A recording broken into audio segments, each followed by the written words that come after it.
사람하고 한번 인사하겠습니다. 반갑습니다. 추석 잘 보내셨어요? 한번 인사하시겠습니다. 예, 명절 끝에 이렇게 예배할 수 있는 은혜를 주신 것을 감사를 드리고요. 또 출타 중인 성도님들 어디 있든지 하나님께서 평강 주시기를 바랍니다. 또 유튜브를 통해서 만나는 예배하는 성도님들에게도 동일한 은혜가 임하기를 바랍니다.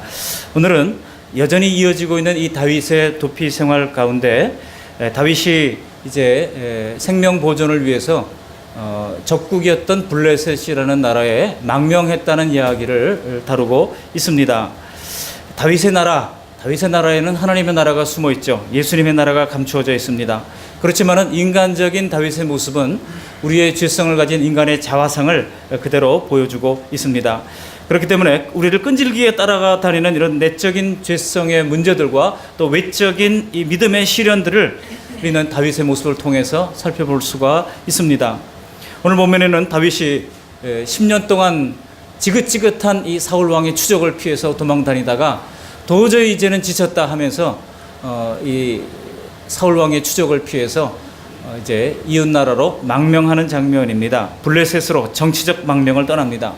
당시에 블레셋은 5개 중요한 도시가 있었는데요. 도시마다 왕이 또 있었어요. 이 도시 국가를 형성하고 있던 가드라고 하는 이 도시 국가에 망명을 하게 됩니다. 그 가드의 왕이 아기스라는 왕인데요.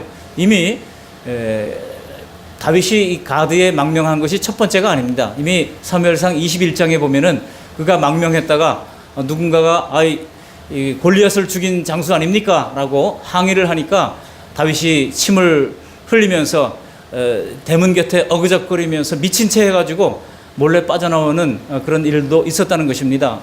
그런데 오늘 또다시 27장에서 두 번째 망명을 시도합니다. 그러니 이 가드왕 아기스가 다윗을 알았을까요? 몰랐을까요? 분명히 알아봤습니다. 이스라엘의 장군인 것을 분명히 알아봤어요. 그리고 많은 사람들이 이 다윗을 왕으로 추대하기를 기대해야 한다고 하는 것도 다 알았습니다. 그럼에도 불구하고 아기스 왕은 다윗을 이제 정치적으로 망명을 허용해주고 그를 자신의 신하로 삼습니다. 여러분, 오늘 이러한 일들을 보면서 힘든 상황이 우리에게도 다가올 때는 우리는 하나님의 뜻을 따르기보다는 우리의 생각을 따라갈 때가 얼마나 많은지 몰라요. 어떤 농부가 암소를 기르고 있었습니다. 그러면서 기도하기를, 하나님, 우리 암소가 지금 새끼를 뱉는데 쌍태가 되게 해주십시오 하고 기도했다는 거예요. 그랬는데 정말 이 암소가 때가 지나서 이제 새끼를 낳는데 두 마리를, 이 쌍태를 가지고 이제 두 마리 쌍둥이를 낳은 거예요. 그래가지고 기뻐하면서 하나님 응답됐습니다 하고 좋아하면서 기르다가 그만 한 마리가 죽어버렸어요. 그래서 이 농부가 허겁지겁 교회에 달려가지고 하나님 큰일 났습니다. 하나님의 송아지가 죽었어요 하고 아뢰었다는 겁니다. 여러분, 사람들은요, 급한 일이 생기면은 제일 먼저 포기하는 것이 무엇입니까? 믿음을 포기하고 신앙을 포기하는 그런 모습을 가지고 있습니다. 당장 발등에 불이 떨어지면 우리는 당장 하나님의 방법보다는 세상 방법을 동원하는 것입니다. 그래서 다급히 세상 방식으로 눈앞에 닥친 불을 끌 때가 많습니다. 오늘 다윗도 이 발등에 불을 끄기 위해서 하나님의 계획을 벗어나서 세상을 쫓아가는 모습을 보여주고 있습니다. 사랑하는 성도 여러분, 오늘 다윗의 망명이 잘한 일입니까? 잘 못한 일입니까? 잘한 일입니까? 잘 못한 일입니까? 오늘 제목만 봐도 뭐예요? 이게 제목만 봐도 잘 못한 일이잖아요. 그죠? 잘 못한 일이 분명합니다. 오늘 다윗의 망명을 보면서 그 인간적인 선택과 그 결과가 무엇인지, 그러나 그럼에도 불구하고 인간의 약점에도 불구하고 하나님은 하나님의 계획을 하나님의 방법대로 이끌어 가시는 것을 보게 될 것입니다. 우리의 믿음의 삶에 유익한 깨달음을 주시리라 믿습니다. 오늘은 다윗의 선택이 왜 잘못된 선택이었는지를 세 가지 대지로 생각을 해보면서 타산지석의 은혜를 누리기를 바랍니다. 첫 번째, 다윗의 선택이 잘못된 것은 그가 이 선택이 말씀을 배제한 선택이었기 때문에 잘못됐다는 거예요. 우리 1절 말씀 다 같이 한번 다시 읽어보시겠습니다. 1절, 다윗이 그 마음에 생각하기를 내가 후일에는 사울의 손에 붙잡히리니 블레셋 사람들의 땅으로 피하여 들어가는 것이 좋으리로다. 사울이 이스라엘 온 영토 내에서 다시 나를 찾다가 단념하리니 내가 그의 손에서 벗어나리라 하고. 여러분, 다윗의 선택은 인간적으로는 오를지 몰라요. 내가 블레셋으로 가면 사울 왕이 자신을 지금 지명수배하고 잡으려고 그러고 있지 않습니까? 3,000명의 군대를 풀어서 자기를 잡으려고 지금 추적하고 있는 상황이에요. 그러니 모압 땅을 떠나서 유다 땅에 머물라. 이미 사무엘상 25장에 4절 5절에 보시면 모압 땅에 망명한 적도 있었거든요. 그 모압 땅에 있던 이 다윗에게 갓 선지자가 나타나서 하나님의 뜻을 정합니다. 모압 땅에 있지 말고 유다 땅으로 들어가라, 그렇게 말을 했어요. 그러니까 다윗이 그 말을 따라서 유다 땅으로 들어갔지만 달라진 게 하나도 없습니다. 유다 땅에 들어가자마자 벌써 사람들이 밀고 하는 사람들이 있습니다. 여기 다윗이 있습니다. 저기 다윗이 있습니다. 그럴 때마다 사울 왕이 군사를 이끌고 출동을 하는 겁니다. 얼마나 다윗이 피곤했겠습니까? 그 피곤을 견디다 못한 나머지 그는 이제 블레셋 땅으로 가면 좀 안전할 것이다. 왜냐하면 블레셋은 아주 이스라엘과 대치를 했던 적국이거든요.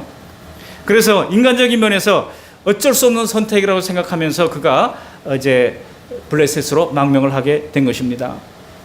사울을 피해 도망 다니는 것도 힘들었지만은 여러분, 다윗에게는 따라왔던 600명의 사람들이 있습니다. 그리고 그에게는 이제 홀몸이 아니잖아요. 아히노암, 아비가일 두 아내가 생긴 것입니다. 자기 혼자라면 어떻게 피해 다닐 수 있겠지만은 원치도 않는 큰 무리를 떠맡게 되었으니 여러분 어떻게 하겠습니까? 여러분, 그러나 중요한 것은 하나님이 우리에게 어떤 짐을 주실 때 의미 없는 짐은 없다는 것입니다. 한번 따라 하시기 바랍니다. 의미 없는 짐은 없다. 의미 없는 짐은 없습니다. 다윗은 그것을 알았기 때문에 이것을 벗어버릴 수도 없었습니다. 어쩌다가 보니까 이러지도 저러지도 못하는 그런 상황이 되어버린 거예요. 우리도 그렇지 않습니까? 어느 날 돌아보니까 얼마나 많은 짐이 내게 지어져 있는가 하는 것을 우리가 알게 됩니다. 이렇게 많은 짐을 지게 되면 우리가 마음이 무겁고 답답해집니다. 물론 우리가 기도를 하고 말씀을 들을 때는 순간적으로 그 짐을 잊어버립니다. 그렇지만은 돌아보면 기도를 마치고 말씀을 듣고 돌아서면 짐이 없어졌을까요? 그대로 있을까요? 그대로 있어요. 없어지기는커녕 더 점점 가중되는 경우가 훨씬 더 많습니다.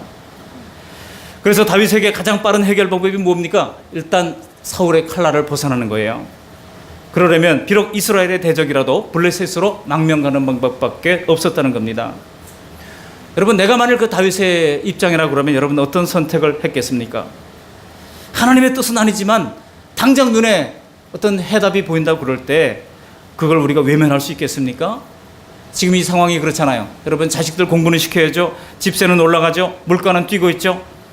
그럴 때 월급을 더 준다고 그러면은 비록 주의를 지키지 못하는 직장이라 할지라도 옮기고 싶은 마음이 굴뚝같이 드는 것입니다. 여러분, 말씀대로 현실을 이겨낸다고 하는 것은 결코 만만한 일이 아니에요. 그래서 오늘 1절에 보시면 다윗도 고민했다고 말씀하고 있어요. 그 마음에 생각하기를 그랬어요. 그 마음에 생각하기를 히브리어 원어를 보니까 왜 에메르 이렇게 되어 있어요.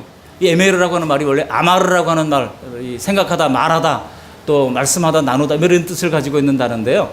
이게 왜 에메르라고 하는 것은 그리고 또 말했다, 그리고 또 말했다, 말하고 말했다는 거예요. 그러니까 스스로에게 계속 그 깊은 생각 속에서 자기에게 스스로 이야기를 했다고 하는 것입니다. 한마디로 깊은 고민을 했다는 얘기입니다. 그리고 나서 결정을 내립니다. 1절 하반절에 보면 내가 후일에는 사울의 손에 붙잡히리니 블레셋 사람의 땅으로 피하여 들어가는 것이 좋으리로다. 여러분 자세히 보세요. 여기서 다윗이 하나님께 기도로 물었다는 내용이 있습니까? 없습니까? 생각만 깊이 한 거예요. 그냥 생각하고 또 생각했어요. 이 해법이 무엇일까? 이 문제를 해결하는 방법이 무엇일까? 가정에 어려움이 있고 갈등이 있을 때 우리가 생각하잖아요. 도대체 이 갈등을 풀을 수 있는 방법이 뭘까? 우리가 생각하고 또 생각하잖아요. 다윗도 생각하고 또 생각했습니다. 그렇지만은 뭘 하지 않았다고요? 하나님 앞에 물었다는 말이 없습니다. 그저 자기 마음에 고심하면서 생각하는 것을 따랐다는 거예요. 여러분, 다윗이 하나님께 물을 줄 몰라서 안 물었습니까? 다윗은 늘 하나님께 물었던 사람입니다. 근데 왜 하나님께 묻지 않았습니까? 제가 이 대목을 가지고 참 명절 동안에 고민하면서 생각을 하면서 내린 결론은 이거예요. 하나님의 뜻은 너무나 분명하잖아요. 하나님의 뜻은 너무나 분명합니다. 물어봤자 하나님은 유다 땅에 거하는 것이 하나님의 뜻이라고 분명히 말씀할 게 뻔했어요. 그렇기 때문에 이 지긋지긋한 이 사울 왕의 칼날을 피해서 도망다니는 입장에서 하나님께 물어볼 엄두도 나지 않았다는 겁니다. 물어봐야 뻔한 거예요. 대답이 뻔한 겁니다. 결국 하나님의 뜻보다는 현실적으로 보이는 내 생각을 따를 때가 더 많다는 겁니다. 그래서 이 세상을 우리는 하나님의 방법대로 다 못 산다, 성경대로 사는 것은 비현실적이다, 그렇게 자신을 합리화시키기 시작하는 것입니다. 그런데 여러분, 성경은요 우리에게 가장 현실적인 책인 줄 믿습니다. 우리에게 가장 인생을 사는 현실적인 방법을 말씀하는 책인 줄 믿습니다. 얼마나 많은 기독 실업인들이 세상적 방법으로 기업을 경영하다가 결국 현실에서 불법자가 되고 마는지 몰라요. 이번에 공정거래위원장이 칼날이 누구를 향하고 있는지 아십니까? 소위 납품 단가 후려치기를 했던 MCM그룹의 김성주 회장을 향하고 있잖아요. 그런가 하면 지금 하림그룹 불법 경영승계 의혹을 받고 있는 그 하림그룹을 향하고 있어요. 여러분, 그 회장들이 어떤 분들입니까? 대단한 기독교 집안이에요. 또 교회 세우고 또 교회마다 다니면서 간증하고 다녔던 분들입니다. 교회 안에서만 하나님을 따랐지 밖에서 세상 경영을 할 때는 세상 원리를 따라서 경영을 했던 결과 이런 일들이 일어나고 있다는 것입니다. 여러분, 우리가 따라야 할 유일한 믿음과 생활의 법칙은 무엇입니까? 오직 하나님의 말씀뿐입니다. 우리 장로교 신조 1항의 신구약 성경은 하나님의 말씀이니 신앙과 본분에 대하여 정확무한 유일의 법칙이다.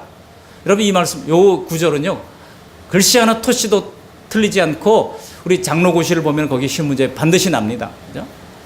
신구약 성경은 하나님의 말씀입니다. 신앙과 본분에 대하여 정확무한 유일의 법칙을 우리가 받아들이고 있는 것이 우리 장로교의 전통입니다. 그러나 오늘 다윗은 하나님의 말씀을 따르지 않았어요. 자기 생각을 따랐습니다. 깊이 생각했겠죠. 깊이 고심했겠죠. 요즘식으로 말하면 세상의 전력을 따랐겠죠. 그렇지만은 그 결과 그는 엄청난 고생을 나중에 하게 되는 것을 이제 이후에 보게 될 것입니다. 근데 여러분, 항상 이런 자기 결정을 내리고 나면 그 다음에 드러나는 현상은 상당히 성공적인 것처럼 보여요. 여기 다윗이 블레셋행을 선택한 결과 처음에는 자기 생각대로 잘 이루어지는 것 같았습니다. 여기 보세요.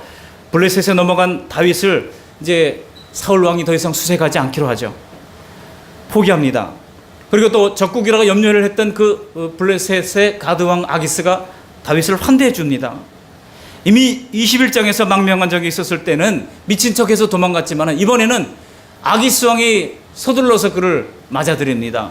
그리고 뿐만 아니라 그가 살 고향을 허락해 줍니다. 시글락이라고 하는 땅을 허락해 주는 거예요. 여러분, 전쟁이 끊이지 않던 가나안 땅에서 블레셋이 이제 군사력이 아쉬웠습니다. 그렇기 때문에 이 가나안 땅의 이 수많은 전쟁 가운데서 용기 있는 이 장군 다윗, 그리고 600명의 이 병사들, 이거는 대단한 용병 아니겠습니까? 그래서 그를 성대하게 맞아준 거예요. 여러분, 세상이 누가 순순히 남에게 이용당해 주겠습니까? 절대로 이용 가치가 있다고 생각할 때만이 사람들이 받아주는 것이 세상의 논리예요. 그래서 아기스는 다윗 일행을 환대합니다. 그리고 시글락을 주어서 살게 합니다. 다윗으로서는 너무나 행복한 거예요. 지금 너무나 10년 만에, 정말 10년 만에 성벽 있는 안전한 마을에서 지붕 있는 집을 짓고 두 발을 뻗고 살게 됐습니다. 여긴 더 이상 사울 왕의 말발굽 소리가 들리지 않습니다. 잠자리가 편했습니다. 모든 것이 계획대로 잘 되는 것만 같았습니다.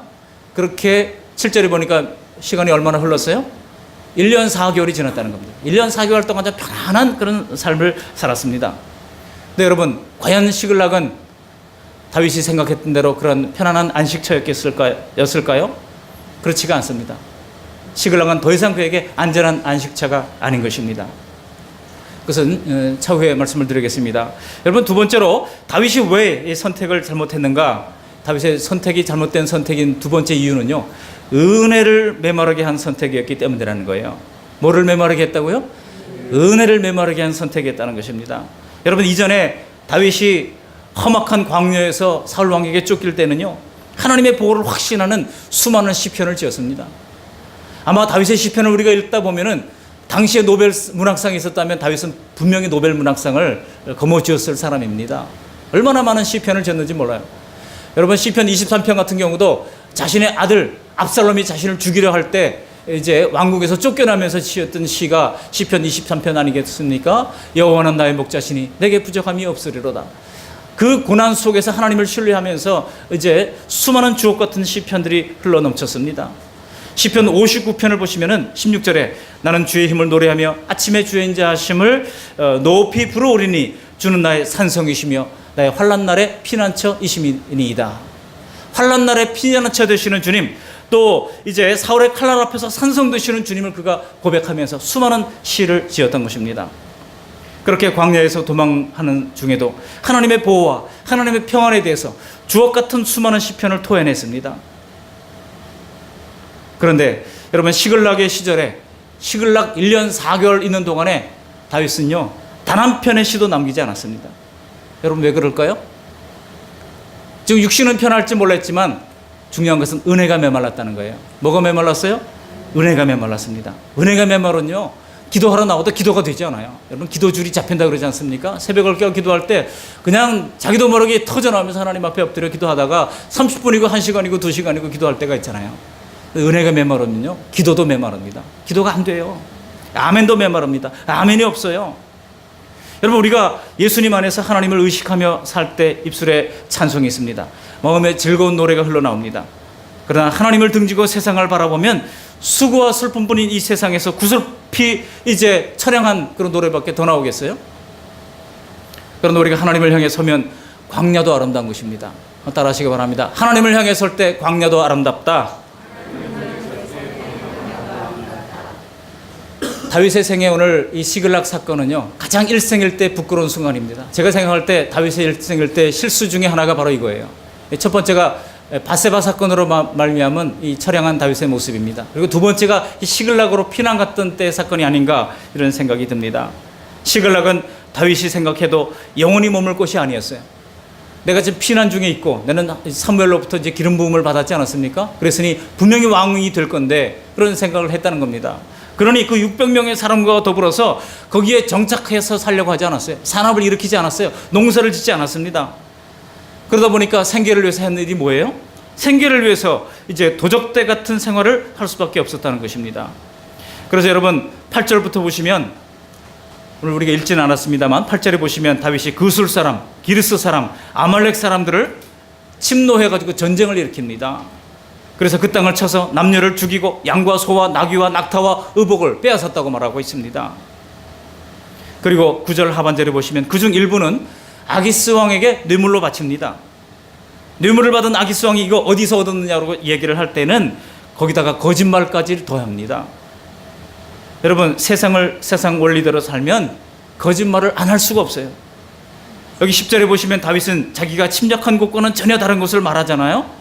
다윗이 침략한 곳은 어디입니까? 지금 그술 사람, 기르스 사람, 아말렉 사람을 침노해 놓고서도 하는 말이 10절에 보시면은 이스라엘의 원수 나라, 이스라엘 나라 남방을 침공했다고 얘기를 하고 있는 겁니다.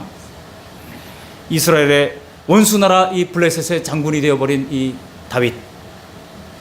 여러분, 그곳에서 다윗은 도적 같은 생활을 하면서도 나름대로는 나라를 생각했어요. 그래서 이스라엘은 치지 못하고 어디를 쳤습니까? 이스라엘의 원수되었던 그술 사람, 기르스 사람, 아말렉 사람을 쳤던 것입니다. 그것으로 자기를 합리화시키고 있었던 거예요. 오늘날 성도들이 하나님 앞에 합리화하는 경우들이 얼마나 많은지 모릅니다. 얼마나 무엇으로 합리화합니까? 예배하는 생활, 주일 예배나 헌금 생활 이런 것들로 스스로를 합리화시키고 있습니다. 나머지는 다 하나님 신경 쓰지 마세요. 이건 내 영역입니다. 내가 알아서 하겠습니다. 하나님의 주되심이라고 하는 것은 우리 생활의 모든 영역에 다 하나님께서 주되심을 이제 인정받기를 원하셔요. 그래서 우리는 하나님 이것은 종교적인 영역만 하나님의 것이고 나머지는 다 내 것입니다. 여기에 간섭하지 마세요라고 생각하는 거예요. 여러분, 한 번 거짓말은 점점 더 심각한 불행을 낳습니다. 아기스가 이스라엘 대적들을 친 것을 만일 알면 의심할까 봐 다윗은 이제는 어떡합니까? 한 사람도 남겨두지 않고 남녀를 다 죽여버립니다. 그리고 자기 민족인 유다 남방을 쳤다라고 10절에 보면 거짓말을 하게 된 거죠. 얼마나 이 다윗이 능수능란한 거짓말장이었으면 아기스 왕도 속아 넘어가요. 12절에 보시면 이렇게 기록하고 있습니다. 여러분 12절 말씀 같이 한번 읽어보시겠습니다. 12절. 아기스가 다윗을 믿고 말하기를 다윗이 자기 백성 이스라엘에게 심히 미움을 받게 되었으니 그는 영원히 내 부하가 되리라고 생각하니라. 여기 보면 누가 더 정직합니까? 누가 더 잘 믿고 있습니까? 아기스 왕이 오히려 더 훨씬 더 믿음이 좋고 아기스 왕이 훨씬 더 정직한 것처럼 기록되어 있습니다. 마음에 하나님에 대한 노래가 말라버린 시인 다윗, 단지 생존을 위해서 잔인한 도적대로 전락한 다윗, 아기스 왕에게 의심받지 않으려고 전전긍긍하면서 거짓말을 지어내는 다윗, 바로 이것이 시글락에서의 초라한 다윗의 모습이라 할 수 있습니다. 보십시오. 시글락은 그야말로 거짓 피난처였습니다. 성도에게 세상은 아무리 편안하고 부유하다 할지라도 모두 다 가짜 피난처임을 여러분 아시기를 바랍니다. 반면에 삶은 비록 광야 같다 할지라도 예수님을 따르는 삶에는 끊임없이 솟아나는 샘솟는 기쁨이 있습니다. 세상이 흔들지 못할 평안이 있는 것입니다. 그렇게 1년 4개월을 의미 없이 지내던 어느 날 생각지도 않는 일들이 발생하게 됩니다. 그것이 무엇입니까? 아기스 왕이 사울 왕과 이스라엘을 상대로 전쟁을 일으킨 거예요. 여러분, 그때 아기스는 당연히 다윗의 군대도 이 전쟁에 참가해야 된다고 말을 하는 겁니다. 왜 그렇습니까? 다윗을 받아준 것이 바로 이거를 위해서 받아준 거 아니겠습니까? 그래서 다윗이 당연히 참전해야 할 것을 얘기하는 거예요. 다윗으로는 지금 큰일 났습니다. 장차 자기가 왕이 되어 다스릴 백성들과 전쟁을 벌이게 됐으니 다윗으로는 얼마나 지금 어려운 상황에 몰린 것입니까? 여러분, 세상 방식으로 살아가는 삶, 속이는 삶의 결과는 결국 우리를 궁지에 몰아넣는 것입니다. 따라하시기 바랍니다. 정직하게 삽시다. 여러분, 정직하게 사는 것이 우리 그리스도인들로서 가장 중요한 인생의 방편인 줄 믿으시기를 바랍니다. 사람들이 왜 불안한 사람들이 많죠. 근데 왜 불안한지 아십니까? 숨기고 속이는 게 있을 때 정서적으로 당당하지 못하고 불안합니다. 눈을 마주치지 못하는 거예요. 어떤 젊은 변호사가 개업을 했어요. 개업을 했는데 아무도 안 찾아와요. 이틀 첫날 하루 종일 공치고 이튿날도 기다렸어요. 아무도 안 옵니다. 근데 오후 이제 퇴근할 무렵 됐는데 누가 노크를 하는 거예요. 옳거니 드디어 이제 고객이 오는구나 생각하고 그 고객에게 자기가 얼마나 유능한 변호사고 얼마나 중요한 일을 맡고 있는지를 알려주기 위해서 그냥 전화기 수화기를 붙잡고 막 짐짓 이제 엉뚱한 얘기를 해대기 시작합니다. 아, 그래요? 그건 이렇게 처리하면 됩니다. 그건 뭐 몇 조 몇 항을 따르면 됩니다. 이렇게 하면 됩니다. 저렇게 합니다. 아, 걱정하지 마십시오. 아주 깨끗하게 해결할 수 있습니다. 하고 얘기를 한참 떤 다음에 수화기를 내려놓고 고객님 어떻게 오셨어요? 하고 얘기를 했어요. 그랬더니 그 고객이 하는 말이 뭔지 아세요? 전화 회선 끊어졌다고 해서 수리하러 왔어요? 라고 얘기를 했다. 거짓말하면요, 소름 끼치는 수치스러운 순간을 만날 수밖에 없다는 거예요. 죄는 언제든지 끔찍한 수치와 파멸을 준비하고 있습니다. 우리가 세상과 어울려 살고 죄와 타협하며 살 때는 세상도 결코 허락하러 가지 않습니다. 우리 예수님이 누가복음 16장 8절에서 뭐라고 그랬습니까? 다윗의 시글락에서 이 삶도 만만치가 않았잖아요. 우리 예수님께서 이렇게 얘기합니다. 오히려 이 세상 일에는 이 세대의 아들들이 빛의 아들들보다 더 지혜롭다고 그랬어요. 세상은 결코 허락하지 않습니다. 세상의 아들들은 아주 집요하게 우리를 공격하면서 우리의 믿음을 이제 포기시키려고 이제 획책하는 것입니다. 여러분, 이런 가운데 다윗은 지금 큰일 났어요. 이러지도 저러지도 못할 상황에 몰렸습니다. 블레셋 군대와 함께 이스라엘을 공격하는 대열에 서서 멀찍이 따라가는 다윗의 발걸음이 얼마나 무거웠겠습니까? 과연 이 절체절명의 순간을 다윗은 어떻게 넘겼을까요? 여러분, 이스라엘 땅에 가까이 올수록 다윗의 마음이 얼마나 다급했고 그 심정이 얼마나 쿵쾅쿵쾅 뛰었겠습니까? 그런데요, 여기서 놀랍게도 이 다윗을 보호하시는 하나님의 손길을 만나게 됩니다. 뜻하지 않게 블레셋의 지방 군주들이 들고 일어난 거예요. 어떻게 이스라엘 장군을 데리고 이스라엘을 공격하러 가냐는 거예요. 그러다 만일 이스라엘 장군 이 다윗이 반역을 하면 어떻게 되냐는 거예요. 적과 내통하면 우리가 실패할 수 있다는 겁니다. 그래서 29장 3절 이하를 보시면요, 참모들이 반대에 부딪힌 이 아기스 왕은 결국 다윗을 시글락으로 되돌려 보냅니다. 정말 그야말로 휴입니다. 휴. 일촉즉발 구사일생으로 일생일대 돌이킬 수 없는 위기를 다윗은 넘기게 됩니다. 그리고 사무엘상 25장 13절 이하에 나발의 가문을 옛날에 멸종시키겠다고 그가 칼을 쳤던 그 다윗을 하나님께서는 아비가일을 통해서 막으시잖아요. 그리고 어떻게 됩니까? 이제 그 나발을 하나님께서 치셔서 죽게 하고 아비가일을 안대로 삼아 주실 뿐만 아니라 그 나발의 많은 재산도 그에게 주어서 그 600명을 이제 거느릴 수 있는 힘을 허락해 주셨던 하나님이 오늘도 다윗이 비록 잘못된 선택을 했음에도 불구하고 하나님께서는 이제 블레셋 방백들을 통하여 번번이 다윗을 바로잡아 주시는 것입니다. 여러분, 우리는 어떻게 보면 다윗이 잘못했음에도 불구하고 하나님께서 바로잡아 주시잖아요. 그래도 하나님께서 막을 건 막아주시고 오히려 일이 더 잘되게 방향을 틀어주시는 것입니다. 여러분, 하나님의 선택함을 받은 백성들, 하나님의 택한 백성들은 아무도 못 당한다고 하는 것을 우리가 여기서 알게 됩니다. 로마서 8장 마지막 부분에 뭐라고 말씀하고 있어요? 세상이 감당할 수 없는 하나님의 사랑, 하나님의 그 이제 보호의 손길로 말미암아 우리는 세상의 어떤 그 능력과 힘과 칼이나 불이라 할지라도 하나님의 택한 백성들을 함부로 해칠 수 없다는 사실을 우리가 깨닫고 있는 것입니다. 여러분, 다윗이 얻었던 이 시글락이라고 하는 땅도 그래요. 여호수아가 가나안 땅에 처음에 들어갔을 때 땅을 분배받을 때 보면은 유다 지파의 땅으로 이 시글락 땅이 주어집니다. 그러니까 시글락 땅은 원래 이스라엘 땅이에요. 그런데요, 그 이스라엘 땅을 제대로 지키지 못해가지고 이 시글락 땅이 그만 블레셋 땅으로 이제 넘어가고 맙니다. 그랬던 이 시글락 땅을 다윗이 거기에 거주하면서 그 땅이 나중에는 다윗의 땅으로 복귀되는 것을 알 수가 있습니다. 하나님이 얼마나 절묘한지 몰라요. 다윗은 그냥 살려고 도망갔는데 하나님은 그 땅을 이제 다윗에게 영원히 귀속시키는 그런 은혜를 베풀어 주시는 것입니다. 어부지리로 되찾은 거예요. 또 다윗이 먹고 살기 위해서 침공을 했던 그 아말렉 같은 족속은 어떤 족속입니까? 하나님과 이스라엘 백성들이, 하나님의 택한 백성들이 영원히 이제 대적이 될 것이라고 선언하셨고 멸절되어야 할 백성으로 이야기했던 민족이 바로 아말렉 족속입니다.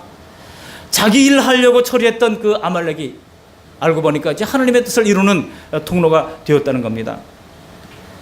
이게 무슨 상황입니까? 자다가도 떡이 굴러오는 그런 상황이죠.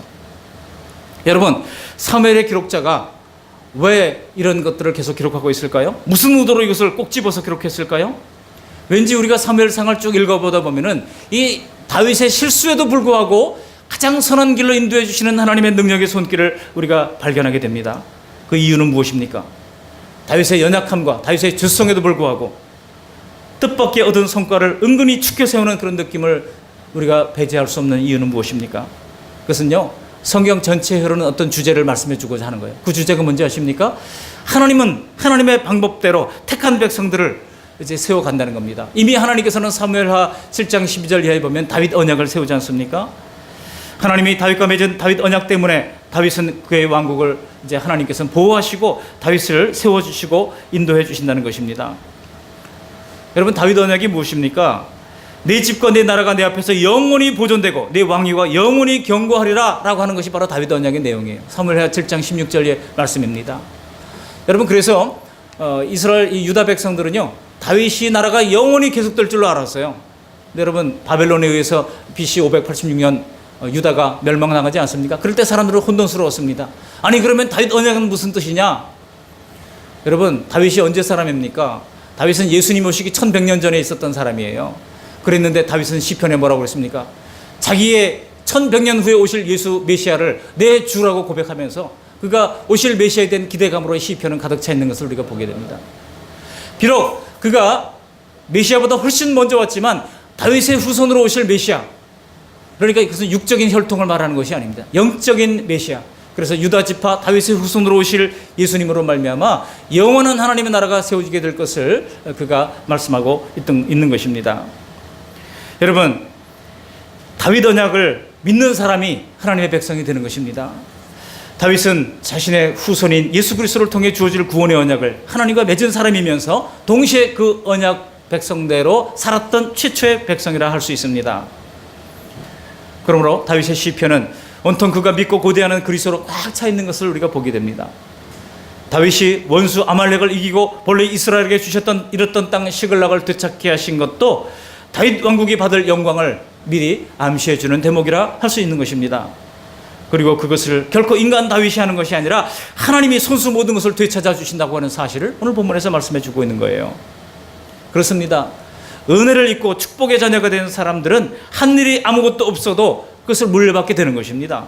그게 바로 우리들 아닙니까? 우리는 다윗처럼 하나님의 편애를 받으며 살 수밖에 없는 하나님의 택하신 백성이라고 하는 거예요. 우리가 지난주와 그 지난주에서 우리가 봤지 않습니까? 그래서 택하신 족속, 왕같은 제사장, 거룩한 나라, 그의 소유가 된 백성이라고 하는 말씀을 통해서 우리가 바로 그런 상속자라고 하는 사실을 우리가 배웠습니다. 왜 그렇습니까? 우리는 하나님의 아들이 피와 고난으로 해산한 기막힌 하나님의 자녀들이기 때문입니다. 그 얼마나 우리가 소중한 사람인지 몰라요. 옆 사람에게 한번 이렇게 얘기하시기 바랍니다. 당신은 소중합니다. 그렇습니다. 우리는 소중합니다. 그렇지만 우리가 종종 의문에 빠지는 거예요. 야, 하나님이 왜 이렇게 나한테 잘해 주시지? 내가 하나님께 잘한 것도 없는데.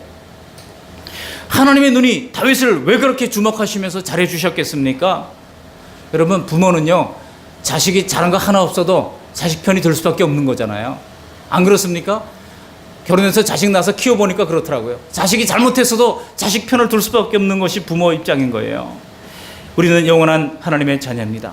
비록 다윗이 잠시 하나님의 뜻을 저버렸다 할지라도 그는 여전히 하나님의 자녀인 것입니다. 다윗은 하나님이 세우실 그 나라에 자신을 선택해 주심을 감사해서 어떻게든 믿음으로 버텨왔던 그 수많은 세월을 하나님께서 기억하셨다는 것입니다.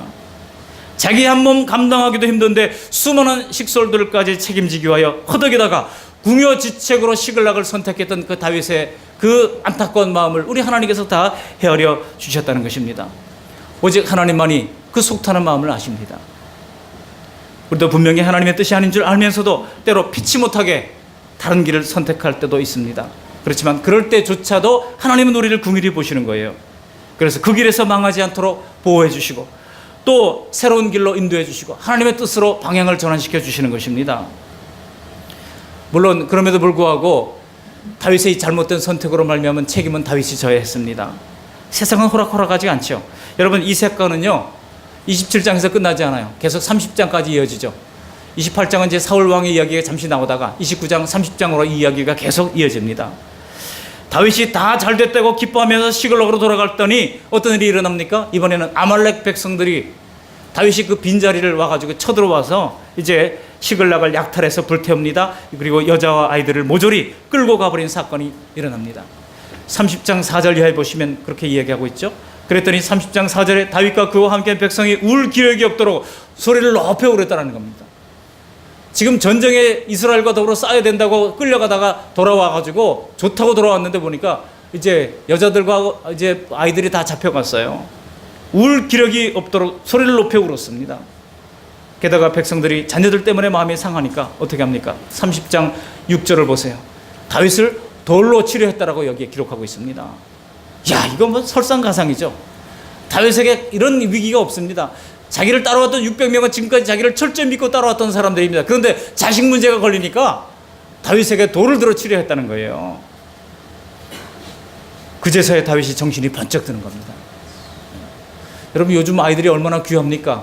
우리 군대 병사들 훈련하는데 대대장이 진중세례식 하는데 가보니까 와가지고 하는 얘기가 여러분 남의 집 귀한 자식인 거 다 압니다 하면서 그냥 어떻게든지 하여간 이 안전하게 이 훈련 잘 받고 다치는 일이 없도록 해가지고 하려고 애를 쓰는 모습을 봤습니다. 남의 집 귀한 자식 잘못 건드렸다가는요, 요즘은 옛날처럼 그냥 뭐 자식들 얻어먹고 오면은 네가 맞을 짓을 하니까 맞았지 그런 부모들 없어요. 와가지고 그냥 이빨 부러지면 700만 원 내라 그러고 또 뭐 어떻게 했다면 고소한다고 막 달려들고 요즘은 정말 무서운 시대예요. 다윗도 마찬가지예요. 자식 문제에 이게 걸리니까 자신을 추종했던 사람들조차 자신을 향해서 돌을 들여 이제 치려고 하는 그런 상황 가운데 몰린 겁니다. 그때 다윗은 정신이 번쩍 듭니다. 그리고 제사장 아비아달에게 가져오라고 하는 것이 있습니다. 뭐를 가져오라고 그럽니까? 에봇을 가져오라고 얘기합니다. 여러분, 에봇을 가져오라고 하는 것이 무슨 뜻인지 아세요? 하나님께 물어보겠다는 거예요. 이제서야 하나님께 물어보겠다는 겁니다. 내가 모든 행동을 결정하기에 앞서서 내가 내 방식대로 내 논리대로 세상 방식대로 결정하지 않고 하나님께 물어보겠다고 하는 그런 뜻입니다. 그래서 물어봅니다. 하나님, 내가 아말렉을 쫓아가서 찾아올 수 있겠습니까? 하나님께 물어보는 거예요.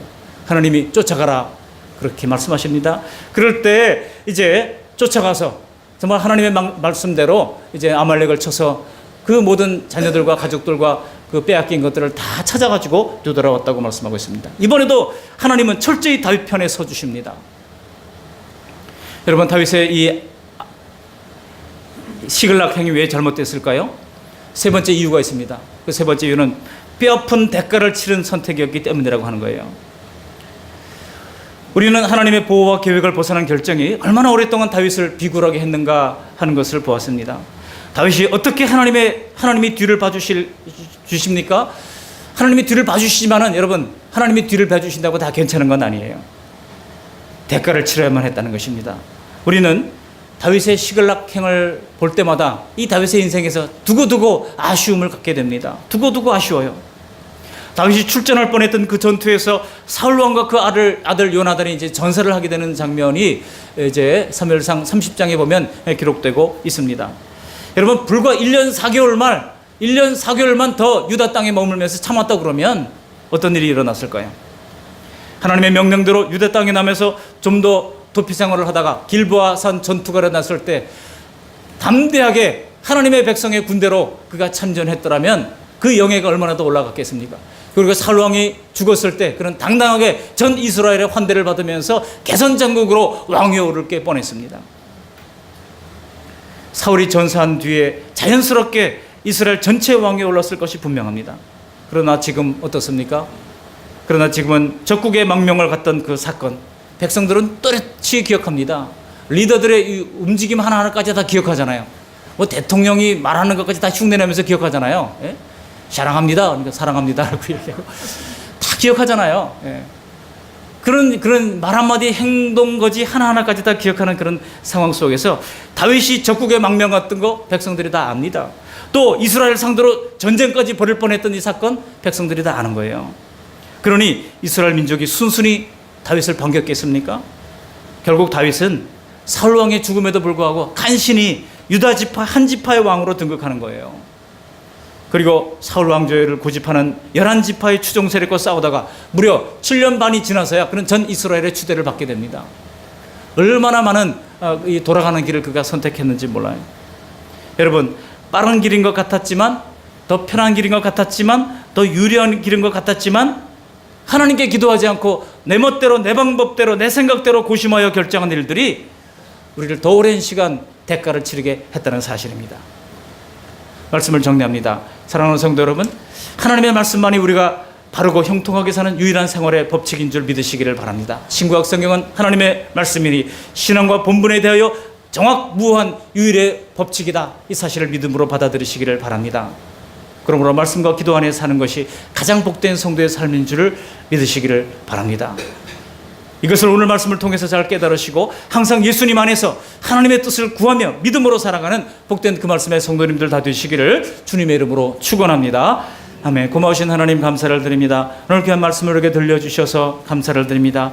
다윗의 이 잘못된 선택을 우리가 살펴봤습니다. 말씀을 배제한 선택, 은혜를 메마르게 한 선택, 뼈아픈 대가를 치르게 된 이 선택을 보면서 우리는 하나님의 말씀 안에서 선택할 수 있도록 은혜를 내리워 주옵소서. 중요한 결정의 순간에 하나님이 세상 방법을 따르기보다는 세상의 유력한 사람들에게 조언을 구하기보다는 하나님의 말씀의 인도를 받을 수 있도록 은혜를 베풀어 주시옵시고, 기도를 통하여 주님께 물어볼 수 있도록 하나님 은혜를 내리워 주시옵시고, 하나님 아버지, 비록 광야를 할지라도 하나님께서 주시는 풍성한 은혜를 누리며 사는 복된 생애를 살아갈 수 있도록 인도해 주심으로 말미암아 하나님 고난의 길을 같았으나 가장 빠른 길, 가장 선한 길로 인도해 주시는 그 하나님의 능력을 체험할 수 있도록 이끌어 주시옵소서. 예수님의 은혜로 날마다 살아가는 복된 주님의 백성 될 수 있도록 이끌어 주시기를 빌고 원하옵고, 우리를 주에서 구원해 주신 예수님의 이름으로 감사하며 기도합니다.